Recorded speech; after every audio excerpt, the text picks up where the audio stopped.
E aí, pessoal, mais um Ligando os Pontos, já é o 1024º. Estamos aqui, cansados como sempre. Na força do café. Eu sou a Noro Moreira. Vicente Suzuki, Moreira Suzuki. E do que a gente vai falar hoje? Vamos continuar falando sobre reforma. Já gravei algumas mensagens para os nossos consumidores de conteúdo. Falei sobre as diretrizes básicas que se aplicam a todos. Falei também sobre a obrigação acessória, né, as mudanças que vão acontecer em cima disso. E aí prometi que a gente ia conversar dos setores. Tá. Então hoje a gente vai conversar sobre construção civil e setor imobiliário. E eu faço questão de mencionar dessa forma, inclusive por conta de alguns cursos que tenho visto e conversas que tenho tido, que esse setor ele é muito abrangente. E na abrangência, cada um dos segmentos tem muitas especificidades. Então não dá para falar só construção civil, não dá para falar só setor imobiliário. Então esse é o primeiro ponto, mas é isso, o tema é esse. Já me empolguei aqui. Não? Ótimo. Acho que é importante a gente falar sobre os impactos em diferentes setores, até porque acho que casa com o que eu estava falando no que eu acabei de gravar de valuation também, que às vezes quando a gente fica um pouco mais na superficialidade, as coisas não se encaixam dentro de todos os modelos de negócio. Isso. Então, cada setor acho que tem algumas particularidades e acho que é importante a gente falar. E você sabe que eu, puxando esse seu gancho, um vídeo que eu gravei que tá rodando já, agora estamos em novembro, né? É bom até a gente falar isso. Hoje é dia 23 de novembro. Eu falei assim, tem um monte de vídeo, mas assiste isso aqui, que isso aqui é bom. Foi mais ou menos isso. E, cara, quanto conteúdo é produzido e fica na superficialidade, dá pra entender um pouco o motivo. A gente não tem os regramentos, tem muitas dúvidas, enfim, mas todo mundo tá cansado de ouvir dúvida, né? Então, a ideia é que a gente consiga setorizar e trazer algumas coisas que já estão meio que pré-estabelecidas, porque a gente sabe que ainda está na Câmara e pode haver mudanças, embora o prognóstico seja que não existam tantas. Então, para o setor específico de imobiliário, o primeiro ponto que eu acho que é importante falar, que é o início da fala, que é o início da mensagem, é que a gente está falando aqui do mesmo balaio de incorporação, loteamento, intermediação de venda, construção, empreitada, locação... Puxadinho, pessoa jurídica multinacional, pessoa jurídica não tão grande, pessoa física, RET, né? tem muita coisa. É um mundo na tua área, que é o contratual societário, enfim, o civil geral, e um outro mundo no tributário. E aí a gente fala... Então, ainda que seja setorizado, a gente tem que falar... Ainda é grande, sabe? É o subsetor, né? É muita coisa. Então, esse é o primeiro ponto. A reforma traz que operações com imóveis, o que é? Até a gente estava brincando. O que é? Onde vive? O que come? Não sabemos. Porque depende de regulamentação por lei complementar. Mas o que temos hoje na PEC é que operações imobiliárias, por conta das especificidades, das características, estão inseridas num regime especial, que eles chamam, que é uma categoria, que eu gravei um vídeo sobre isso também, é uma categoria específica, né? O que é esse regime especial? É um benefício? Primeira coisa que a gente tem que desmistificar. Não é benefício. Por quê? Por conta dessa minha fala anterior. Poxa, é um setor tão gigantesco, com tantas características, que não dá para colocá-lo nesse quadrado como se fosse, por exemplo, uma indústria. Então, dentro dele tem serviço e muito variados, por isso estão alocados no regime especial. Para que não haja desencaixes muito grandes que, inclusive, prejudicariam o espírito da própria reforma. Então, primeiro ponto. Segundo ponto, o que é o regime especial? Não sei. Ninguém sabe. Só o legislador complementar e o ordinário depois. O que a gente sabe é que algumas situações vão melhorar, a gente vai falar sobre elas, e outras trazem muita dúvida, por conta dos regimes que existem atualmente. Então, nós temos, a maioria das empresas estão no presumido, então a gente estava conversando sobre isso também, as contas que são feitas são em cima do faturamento, É muito difícil ver um empreendedor nesse setor que faça crédito e débito, deixa eu fazer uma conta aqui para ver quanto que vai ficar. Ninguém olha isso, olha só o faturamento, porque no final do dia é isso que importa, os tributos todos incidem ali. E com esse novo formato, isso vai ser super importante, porque é o regime. É o regime. Todo mundo, eu também falei sobre isso, todo mundo vai encaixar nessa neutralidade plena, ou não cumulatividade. Todo mundo vai estar inserido nesse sistema de crédito e débito. E aí que vem o porquê do regime especial para eles. Não existem muitos insumos previstos para esse pessoal fazer a conta do paguei lá, não pago aqui. Ô, louco. Não. Mas tem insumo pra caramba. Tem terreno na incorporação imobiliária, no não loteamento, entra. tem mão de obra não entra. Entende? Então, assim, que não entra. Não é insumo. E aí, o que faz, né? Pagou, aí material de construção, que a gente estava conversando, entraria, mas aí é muito nichado também, não é todo mundo que vai poder se aproveitar disso. E é exatamente por isso que eles estão nesse regime especial. Como é que vai funcionar a neutralidade para eles? A gente estava batendo um papo, né? Primeiro, sobre o que você comentou, o que eu me recordo, assim, é que esse setor, não o setor da construção civil como um todo, mas às vezes sim, né? Ele sempre teve, até por essas características que você estava comentando, regimes especiais, né? Sim. Então, quando teve desoneração, ainda tem, né? Desoneração de folha de pagamento, é um dos setores que teve desoneração. Quando tem um RET, tem um RET. E por que você acha que tem tudo isso de especial, não é de especial, de diferente? Justamente porque é um dos setores que mais emprega, que Sim. mais entrega. Então, se onerar demais, prejudica a economia como um todo, globalmente. Então, faz todo sentido. E é em cima disso que é a dúvida de como vai funcionar. Conforme a gente estava falando, a dúvida fica, por exemplo, nessa questão do RET, né? Nas incorporadoras. Porque, ok, dentro do RET é tipo simples. Isso. Está tudo lá embutido, né? Não tudo, mas quase tudo. Os federais estão. É. PIS/COFINS, Imposto de Renda e CSLL. Aí, você paga 4. Isso, Imposto de Renda e CSLL a gente não vai falar agora, ou não está pensando nele agora, porque ainda vai vir. A reforma não contempla. Mas PIS/COFINS é o que vai morrer e vai ser transformado em IBS e... PIS/COFINS e CBS. Ah, tá, isso. O outro é ICMS e ISS, né? IBS. Isso. Mas aí como que vai ser, né? Porque considerando que o RET... Isso. O RET hoje ele encaixa... Vamos pensar que o RET é uma caixinha. Dentro dessa caixinha tem Imposto de Renda, Contribuição Social, PIS e COFINS. São todos federais. E o ISS e ICMS, eles ficam de lado nesse modelo. E eles não são tão relevantes para o setor. Se a gente for comparar... Uma parte do setor, sobretudo, Isso, né? Exatamente. Se a gente for comparar no macro, né? Então, o peso maior são esses federais. Então, o RET ataca esses federais e exclui esses que são municipal e estadual. Até porque nem todo mundo paga ICMS e nem todo mundo paga ISS. A gente pode falar um pouquinho mais sobre isso depois. Então, isso é o RET. Nessa nova proposta, a gente tem o IVA dual, então o CBS vai substituir os federais que PIS, COFINS, IPI nem tem tanta relevância aqui. Então, a gente basicamente está falando de PIS e COFINS com essa CBS, porque no IBS envolve ICMS e ISS, que é aqueles que a gente falou que não são tão relevantes assim. E no RET o PIS/COFINS é pelo regime cumulativo, que não vai mais existir dentro dessa neutralidade da reforma. E aí que vem a dúvida de como que vai ficar. Como que vai ficar?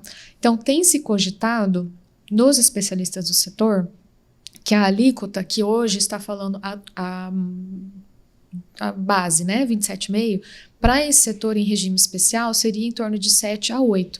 Mas 7 a 8% que envolve, em tese, todos esses, os 5 tributos, IPI nem se aplica, mas enfim, PIS, COFINS, ISS, ICMS, só que ICMS e ISS eles não têm tanta relevância. Então a gente está falando basicamente de PIS, COFINS, e aí a maluquice fica por conta da não inclusão do IR e da CSLL nessa conta ainda, porque essa parte da reforma ainda não chegou. Então, beleza, eu estou trocando 4 por 7,9%, mas no meu 4 eu estava incluindo imposto de renda e CSLL. Nesse meu 7,9 ainda não tem imposto de renda e CSLL. Daí, e eu não tenho como, nesse modelo de creditamento, garantir. não vai ser 7 a 9, porque eu vou poder descontar, porque eu paguei na cadeia anterior. Não. Não é o foco aqui, mas ainda que, porque agora, né, acabaram de sair algumas notícias sobre como que vai ser alguma dos parâmetros que podem estar na proposta do governo na reforma do imposto de renda. Então, ainda que haja uma redução de alíquota para imposto de renda, para eventualmente compensar a tributação dos dividendos, não vai ser nessa magnitude. Então, ainda que esteja se falando em desonerar a folha de forma mais definitiva dentro dessa reforma, realmente é um desafio, né? Como que você vai manter uma tributação que acaba sendo bastante benéfica para empreendimentos imobiliários, sobretudo incorporação com patrimônio de afetação, se está falando em 7,8 para o que era PiscoFins, né? E aí, em cima disso, eu lembrei de uma fala que foi super relevante. Nesse tipo nesse segmento de setor, quando a gente fala em lançamento, por exemplo, em incorporação ou loteamento, a gente fala de projetos de longo prazo, às vezes. E como que vai ficar essa transição também? Porque a gente tem as regras de transição bem estabelecidas para a indústria. E a gente vai falar sobre isso. Por exemplo, as subvenções, os benefícios tributários que foram concedidos, de que maneira serão mantidos e um regime de transição bom. Beleza. E para esse pessoal? Porque aí não é questão de regime de benefício, subvenção, não é nada. Você começa uma carteira num regime e termina no outro, mas aí como é que você faz o teu planejamento, né?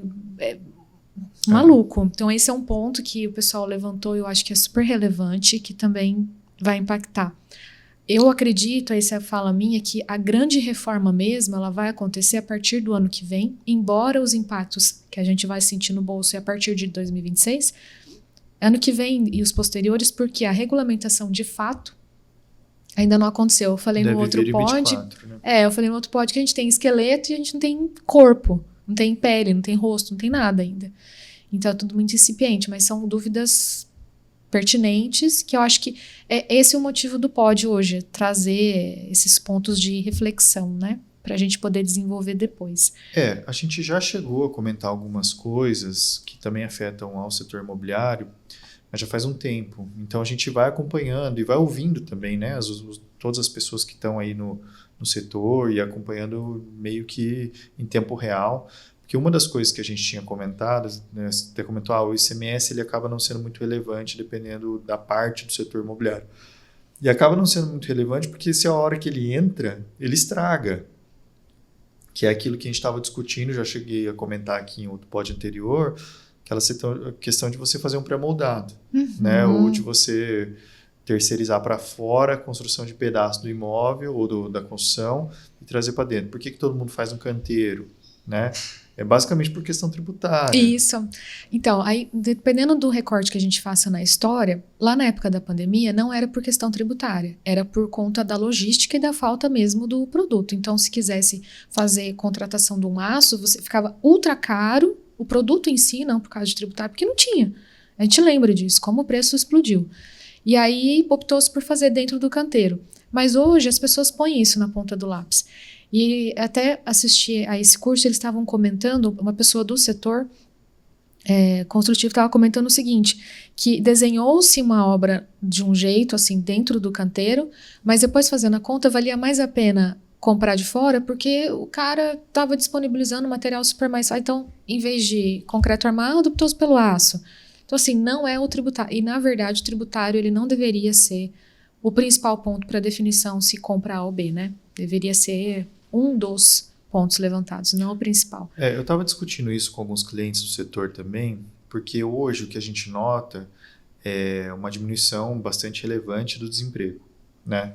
Então nós estamos meio que encaminhando para uma possibilidade de situação de pleno emprego, que é quando tem um desemprego lá na taxa de 6, mais ou menos. Que basicamente quem está desempregado está em fase de transição. E aí numa situação econômica como essa, a mão de obra passa a ser escassa. Isso. Né? Então, todo mundo aí, todos os empresários estão nos ouvindo, provavelmente tem vaga em aberto e não estão conseguindo completar. E numa situação como essa, a construção civil, quando nesse modelo, que também por conta do tributário, é muito centralizada dentro do canteiro, não tem como você modernizar de maneira muito radical a ponto de conseguir industrializar pedaços de construção dentro do canteiro. Você ainda depende de mão de obra intensiva. Você vai fechar o esqueleto de um edifício, é gente colocando bloco ou tijolo em cima de tijolo.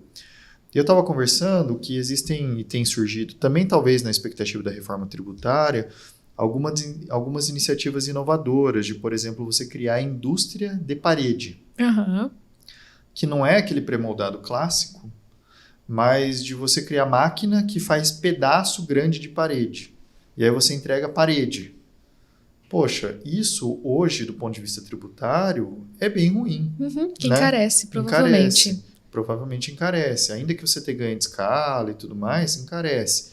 Agora, num cenário econômico em que você tem escassez de mão de obra, e aí vamos pensar, Minha Casa Minha Vida, que você depende de um ritmo de lançamento muito alto, porque as margens não são grandes, então as incorporadoras que trabalham nesse nicho têm que ter uma velocidade de lançamento muito grande. Você tem que trabalhar com escala, com volume.